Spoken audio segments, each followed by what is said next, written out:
ሌላው የእስራኤል የዘመናት ህልምና ዋና ዓላማ የነበረው ኢራንን አውድመው የመካከለኛ ምስራቅ ቀጠናን ሙሉ ለሙሉ በእነሱ ቁጥጥር ስር ማድረግ ነበር።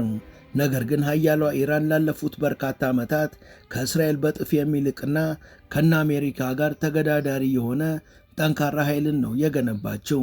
ይህ ደግሞ እስራኤላውያኑ እንዳሰቡት ባለፉት 20 ዓመታት ውስጥ ኢራንን ጦርነት እንዳይገጥሙ እንቅፋት ሆኖባቸዋል። እስራኤል ይህን የቀን ቅዠቷን ለማሳካት ብቸኛ አማራጯ የነበረው እንደተለመደው አሜሪካንን አስከትላና ከእሷ ጋር በመሆን ኢራንን መውጋት ነበር። ግን አሁን ላይ ይህ የእስራኤል ህልም ምኞት ሆኖ የቀረ ይመስላል።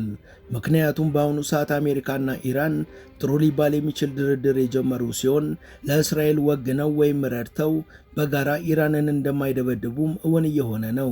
ይህ ከሆነ ደግሞ እስራኤል በፍጹም ብቻዋን ከኢራን ጋር ጦርነት አትጀምርም። በዚህ ዙሪያ አስተያየታቸውን የሰጡት አሜሪካዊው ምሁር ሚሻመርም እስራኤል በፍጹም ብቻዋን ኢራንን አትወጋም ብለዋል።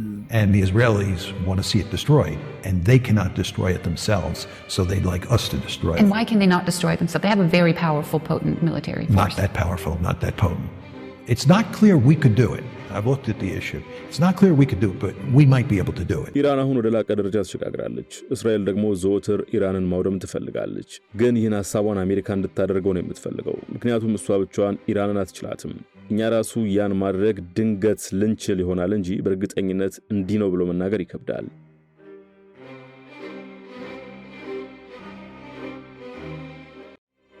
ሙሉ ታሪኩን በመሿለኪያ ቲዩብ ያገኙታል።